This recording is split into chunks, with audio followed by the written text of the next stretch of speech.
Guys একটা কথা কই, কিছুদিন আগে আমি একটা ভিডিও দিছিলাম ফেসবুকে।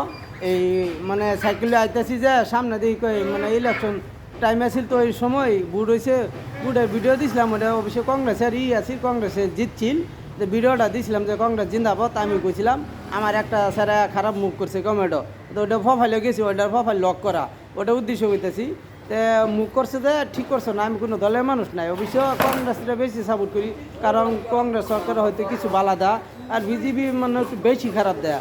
আর কংগ্রেস সরকার যদিও আয়ে তো এই চামচাগুলো রাজা হয়ে যাবে, আঙ্গ বস্তি যেগুলো আছে চামচা কংগ্রেসের বেশিটি ডুপ্লিকেট, এবার পয়সা ছাড়া কিছুই চলে না। তো ওনা ভাবতেছি এইবার আমি কংগ্রেসে ভোট দিতাম না, ওনা ভোট কই দিম বিজেপির দিমু না কই দিমু তোমরা আমার কমেন্টে জানাবা। তা আমার এইবার দান্দা আমি কংগ্রেসে ভোট দিতাম না, কারণ আমার ভিডিও কংগ্রেসের ভোটটি মানুষে দেখে।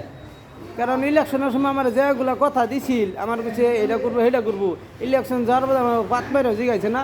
আর কয়েকটার আমি পয়সা দিছি, এই লেট্রিন লেগে পয়সা দিছি, আর কি দুগ 2-3টা কামে লেগে পয়সা দিছি, আমার কামগুলো হয়েছে না, এই লেগে ভোট দিতাম না। এই যে একটা মুরগি লাগে, একটা মুরগি দিই।